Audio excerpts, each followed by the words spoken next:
Ok, maintenant si on rentre dans le vif du sujet, en effet, pour ceux qui font déjà des ads, il y a des choses qui vont peut-être se redire, vous connaissez déjà, mais c'est quand même bien de revoir les bases. Et pour ceux qui sont encore novices sur le sujet, on va traiter de tous les points qui sont importants. Alors, première chose, à savoir qu'on va rentrer vraiment dans le détail de chacun de ces points. Donc là, voilà, je vais passer assez rapidement. Mais la première chose, c'est déjà de choisir son objectif, parce que vous le verrez par la suite, il y en a plusieurs en fonction de ce que vous voulez atteindre avec vos publicités. Et forcément le budget, parce que ça, c'est la question qui revient à chaque fois. Comment on définit son budget et qu'est-ce qu'il faut au minimum, voilà, combien je mets et en fonction de quels critères. Deuxième point, là, c'est constituer ses audiences, parce que ça aussi, savoir à qui on veut parler, comment je les atteins, comment je crée mon ciblage, et à savoir que ça dépend aussi de son budget, le budget dépend de l'audience, ainsi de suite. Donc, c'est des KPI qui sont vraiment liés les uns aux autres. Troisième chose, forcément, tout ce qui est setup, comment je fais mes campagnes, très simplement, très concrètement. Quels sont les paramètres qu'il faut prendre en compte, quelles sont les choses à ne C'est pas un peu le oublier. bordel. C'est un peu le bordel, ce Campaign Manager. Ça Oui, s'améliore c'est doucement, ça, mais on vous donnera des tips pour pas appuyer sur les mauvais boutons, parce que honnêtement, on peut vite griller du budget. Voilà, ça peut vite ouais. partir. Ouais, et il y a 2-3 petits settings qui sont bons à connaître. Une fois qu'on les connaît, voilà, ça paraît beaucoup plus simple. Quatrième chose, donc paramétrer ses campagnes. Ça revient un peu avec ce qu'on disait précédemment. Et forcément, toute la partie analyse. Quels sont les KPI intéressants à suivre? Quels sont les KPI à suivre en fonction de mes objectifs, typiquement? Et quelles sont un peu les moyennes sur LinkedIn en termes de résultats, de coûts par clic et de tous les KPI qu'on peut vouloir suivre. Et voilà, et alors ça nous lance dans notre première étape. C'est parti tout de suite sur le objectif et budget.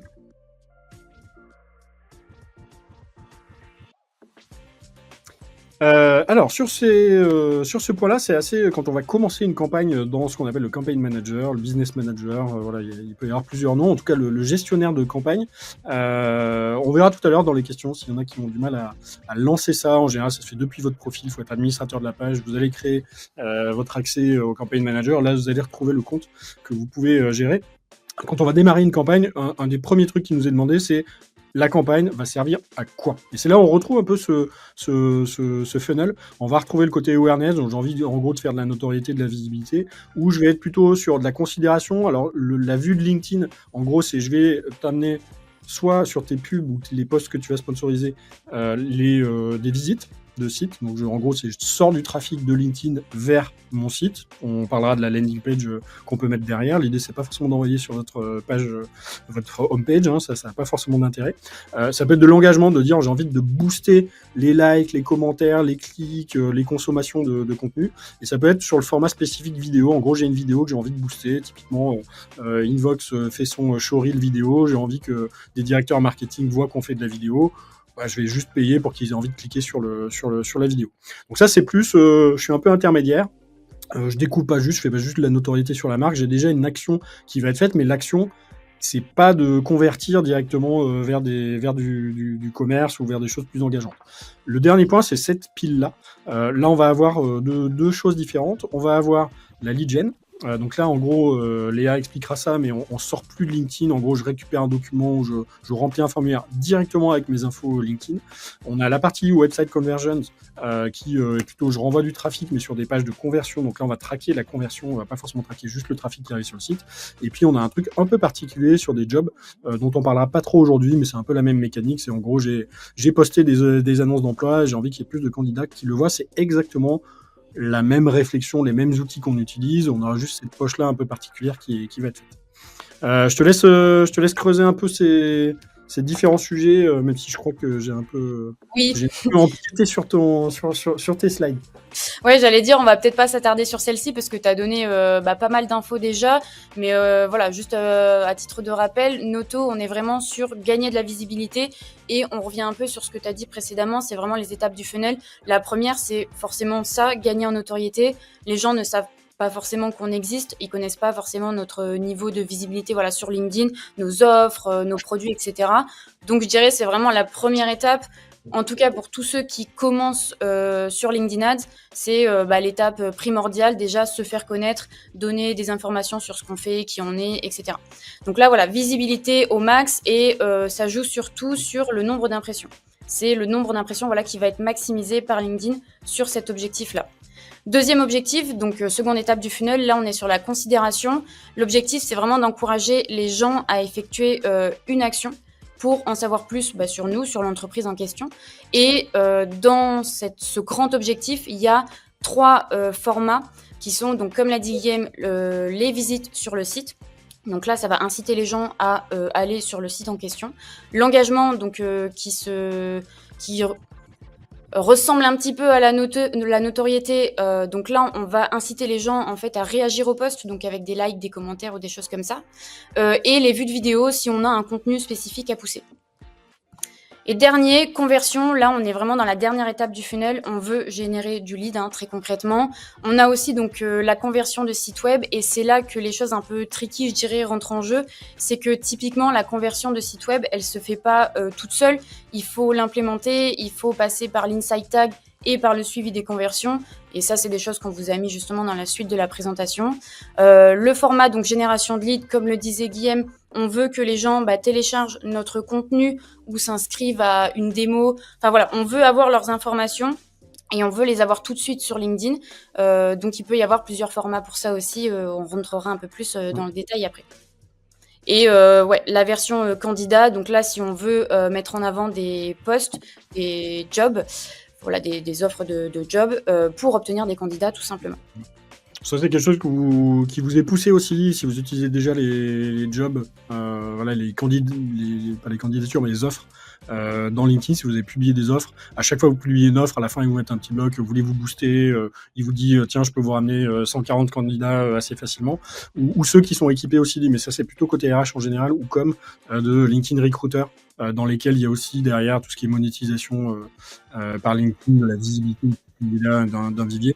On va pas rentrer dans ce bloc-là, c'est assez particulier, sachant que si vous êtes sur des logiques de marque employeur, vous pouvez aussi tout à fait travailler la noto et de se dire, par exemple, je fais un ciblage sans avoir cette logique de c'est l'offre en tant que telle que je pousse. Et si vous avez une vidéo sur un programme de recrutement d'alternants ou sur des jobs spécifiques, un manager par exemple qui dit venez dans mon équipe, vous pouvez tout à fait faire les autres modèles de pub, dire je sponsorise la vidéo ou je sponsorise juste un snack ou un visuel qui dit on recrute, voilà le job, et je vais choisir mon audience. Là pour le coup je peux aller choisir des gens qui sont spécifiquement diplômés d'une étude ou qui ont un historique d'avoir travaillé chez certains de vos concurrents, dire je veux recruter ce profil qui a déjà été dans telle ou telle entreprise. Vous pouvez faire quand même du ciblage ultra spécifique. Donc, c'est à tester, c'est quelque chose qui est quand même assez intéressant.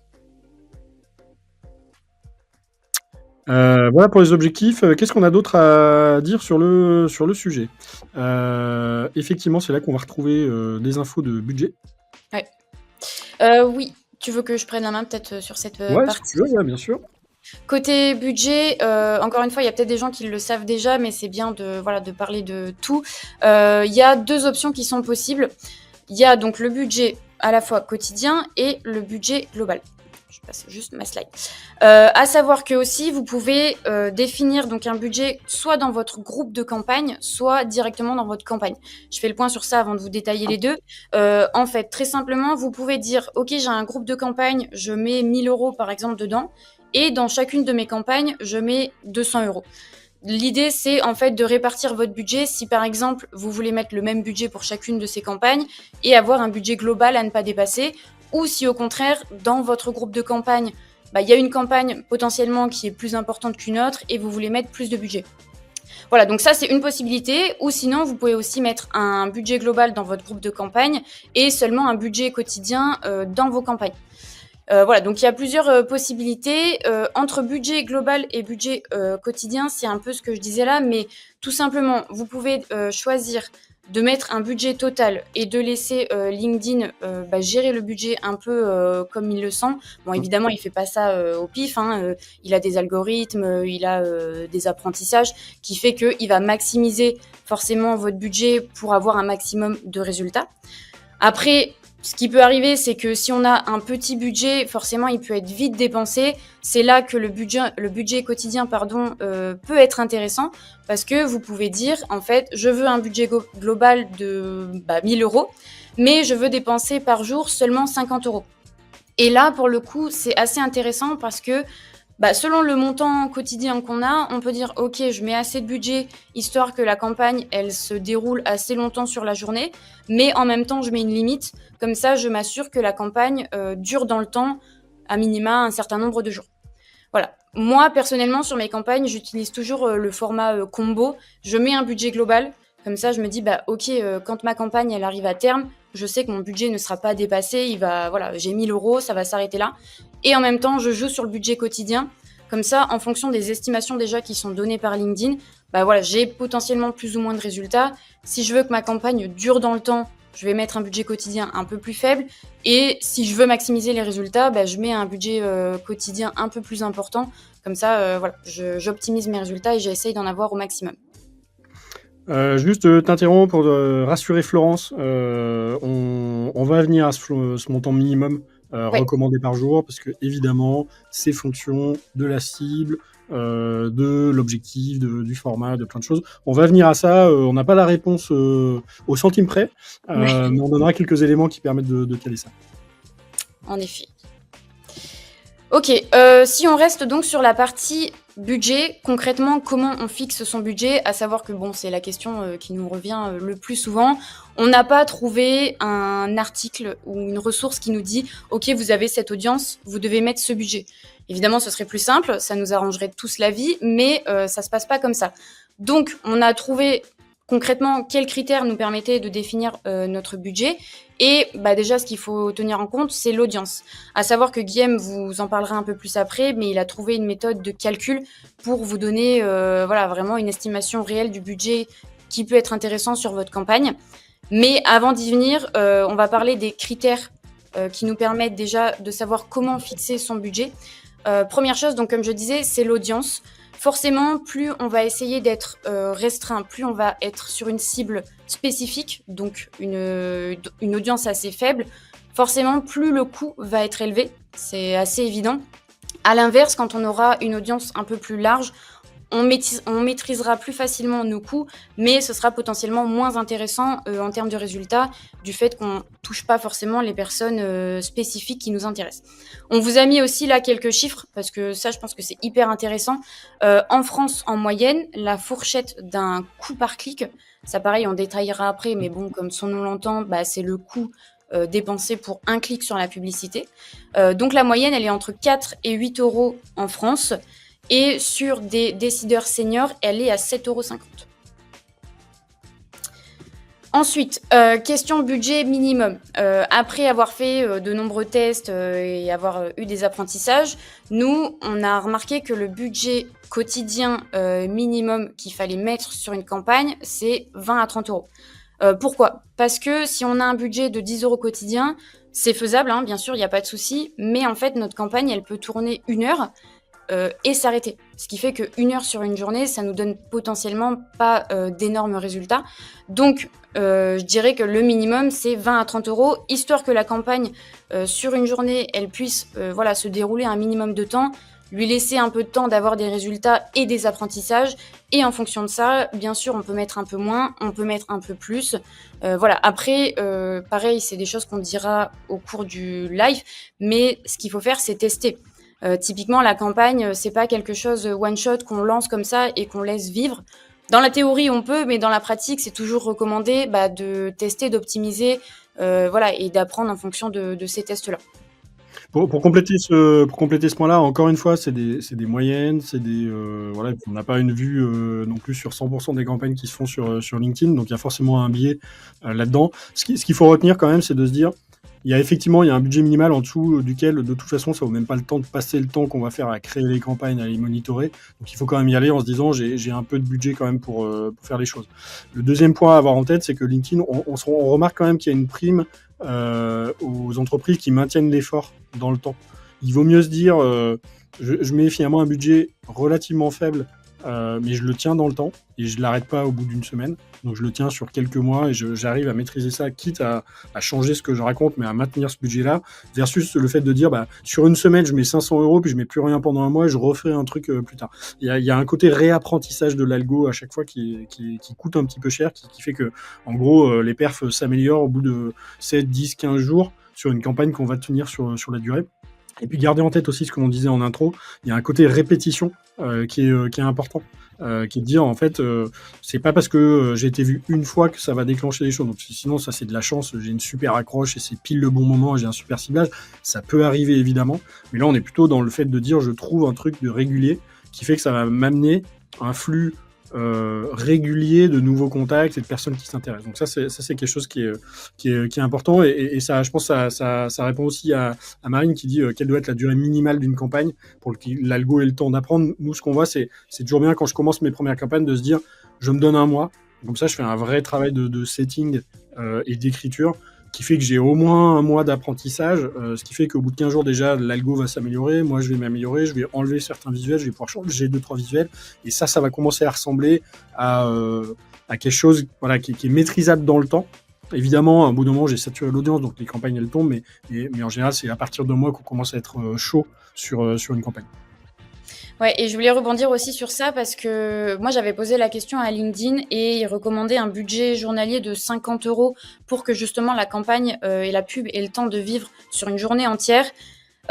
Après ça c'est voilà, c'est propre à chacun, à savoir que LinkedIn, vu que bon voilà c'est il apprend et il a des algorithmes etc. En fait ce qu'il va faire c'est que il peut dépenser jusqu'à 50% de votre budget en plus sur la journée et le réduire en fait la journée suivante. L'idée c'est de dire bah ok, si je vois que cette journée ça marche bien, je vais dépenser un peu plus que ce que tu m'as donné pour obtenir des résultats et je vais réduire mon budget sur la journée suivante. Donc si on prend 50% de 50 €, je crois que c'est 50 à 75% même. Donc si on prend 50% de 50 €, forcément c'est plus élevé que 50% de 25. Donc d'où l'intérêt de trouver un peu ce juste milieu en fonction du budget qu'on a en entreprise et de tester forcément. Voilà. Autre chose, tous les coûts ne se valent pas. C'est assez évident, mais c'est bien de faire un rappel des fois. Beaucoup pensent qu'il faut un gros budget forcément pour se lancer sur LinkedIn, et c'est bien de démentir un peu cette pensée. Mais il faut garder en tête que forcément, il y a des objectifs qui vont coûter plus cher que d'autres. Si on est sur de la notoriété, forcément, ça va coûter moins cher que sur du lead gen. Et là encore, on aura quelques chiffres à vous donner dans la partie KPI. Mais voilà, c'est bien d'avoir ces infos en tête, ce petit rappel. Et dernière chose très importante, ce qu'il faut retenir, c'est que l'intérêt, c'est pas de générer du volume. Ce qu'on veut, c'est toucher les bonnes personnes, toucher nos prospects, voilà, les personnes qui sont importantes pour nous. D'où l'intérêt de tester, d'ajuster et d'optimiser et de pas juste laisser votre campagne vivre telle qu'elle et de la regarder un mois après. Moi, il y a des campagnes, je les regarde tous les jours, surtout si j'ai un petit budget. Il y en a que je regarde moins fréquemment parce que le budget est plus important et j'ai vu sur les premiers jours comment ça se déroulait, donc je sais que je peux la laisser un peu vivre et regarder tous les 2-3 jours. Mais voilà, il faut ajuster. Des fois, j'ai un budget journalier qui est plus élevé, des fois il est plus faible et je regarde assez régulièrement pour voir ce qui se passe très concrètement au niveau des KPI. Ouais, il y a beaucoup de tests. On a toujours les questions fin d'année. Est-ce que je coupe pendant les vacances comme beaucoup de gens coupent. Finalement, ça coûte aussi moins cher d'être présent et on peut être surreprésenté. Et les gens n'arrêtent pas d'être sur LinkedIn dans ces moments-là. Il y en a qui cherchent du taf, il y en a qui passent du temps parce qu'ils scrollent et ils regardent des choses. Donc, c'est beaucoup de l'apprentissage aussi sur votre cible, vos audiences, votre sujet, votre façon de prendre la parole, voilà, qui va s'installer, l'historique avant des campagnes. C'est mieux, mais encore une fois, c'est mieux de se lancer plutôt sur le long terme, de mettre moins de budget que ce qui est nécessaire par jour pour apprendre, pour améliorer. Quand je commence à avoir des taux de conversion qui sont intéressants ou des coûts maîtrisés, là, à ce moment-là, je peux effectivement commencer à monter un peu le curseur et de voir à quel moment ça dégrade la perte, parce que après, c'est pas non plus extensible ad vitam aeternam. Déjà, vos budgets sont pas extensibles, et puis le stock de gens qui peuvent voir n'est pas aussi extensible en fonction de vos audiences. Une autre façon de répondre aussi à ça, c'est de se dire comment est-ce qu'on pourrait avoir une petite calculette qui, sans nous donner le budget exact, parce que ça encore, il y a trop de variables qui sont là, de se dire comment est-ce qu'on peut structurer ça. On a mis, ça vous aurez le lien, on vous passera le bundle en fin de présentation. Ceux qui regarderont le replay, vous pouvez les fast forward direct à la fin sur les 4 dernières minutes. Il y aura tout le bundle, vous pouvez les récupérer. En gros, quels sont si on veut fixer à peu près, c'est du gros smile, mais c'est toujours un truc indicatif, de se dire quelles sont finalement les variables dans l'équation. Le premier truc, c'est de se dire, c'est quoi la taille de mon audience cible? Forcément, c'est le premier truc qui fait un gros delta. C'est si potentiellement dans votre cible, il y a 1 million de personnes ou il y a 1000 personnes, c'est pas du tout le même coût. Le coût par engagement va être plus cher, plus je vais être précis sur le ciblage, mais quand même, voilà, c'est pas 1000 fois plus cher de toucher une personne sur un bassin de 1000 personnes que de le toucher sur 1 million de personnes. Donc il y a forcément cette taille de l'audience qui est là. On l'a dit, il y a un côté fréquence qui est important. Et la fréquence, alors je saute une ligne. On va revenir d'abord sur la couverture. Sur LinkedIn, vous allez définir une audience. Ça va vous dire il y a 20 000 personnes dans cette audience-là avec les critères que tu as mis. On touchera jamais 20 000 personnes. Il y a des audiences de gens qui ont un profil LinkedIn mais qui vont très peu sur LinkedIn. Il y a des types d'audiences qui vont plus. Donc ça dépend aussi un peu de leur présence. Et puis au sein même d'une population, voilà, c'est pas parce que je suis directeur marketing que j'y vais tout le temps. Il y a des directeurs marketing qui y vont très peu, des directeurs marketing qui y vont beaucoup. Donc il y a un côté, quel est le pourcentage de couverture de la cible que je veux aller toucher, et ça en général on va se dire on va être quelque part entre 80 et 40% au minimum. Donc là je suis dans un range, dire si je définis quelque chose, j'ai pas le budget d'aller couvrir au moins 40% de l'audience, et en gros c'est que mon audience est trop grosse, il faut que je la redéfinisse et que je sois dans quelque chose où je peux toucher quasiment une personne sur deux dans l'audience. Et puis on va se dire les 20 derniers pourcents ils vont coûter trop cher ou c'est pas possible de les avoir, ils sont pas actifs. Donc on va être quelque part dans ce range là. Une bonne façon de commencer, c'est de dire je touche 50 à 60%, on est dans un range un peu intermédiaire. Donc ça c'est donc quelle est la taille de mon audience possible, quelle est à l'intérieur de ça l'audience que moi je vais essayer d'aller chercher, et puis à l'intérieur de ça je vais me dire combien de fois, donc c'est là où il y a la partie fréquence, combien de fois je vais les toucher. Et là c'est là où il y a plein de croyances différentes, mais en gros pour avoir vraiment de la perf, il faut réussir à afficher votre pub avant que les gens commencent à réagir ou soit à accrocher. Évidemment, il y en a qui vont voir la première pub, ils vont réagir tout de suite. Mais il y en a aussi, ça va prendre un peu plus de temps, le temps que la marque s'installe, que vous rentriez un peu dans la bonne accroche. Donc là, on est quelque part, en général, entre 8 et 12 fois en termes de fréquence de touche. Donc l'idée, c'est quoi? C'est de se dire, j'ai une audience, dedans, je vais en toucher un pourcentage, et par contre, ces gens-là, j'ai envie qu'ils me voient plusieurs fois. Le dernier élément de l'équation, ça va être combien ça me coûte pour l'affichage. Donc là, on le met sur l'affichage, on n'est pas forcément on est plutôt sur la côté notoriété. Ça marche à peu près pareil sur du clic, ça changerait un petit peu la formule. Mais en gros, là, l'idée, c'est de se dire qu'est-ce que LinkedIn me dit en coût sur cette cible-là. Plus je vais être sur une audience précise, quali, high level, plus je vais payer cher au CPM. Et donc en gros, quand j'ai tous ces chiffres-là, derrière ça me donne mon budget approximatif sur la durée de la campagne. Ça, vous pourrez le découper en disant ma campagne elle dure 1 mois ou 6 mois, ça fait pas le nombre de jours, mais ça vous donnera votre budget journalier à mettre en place.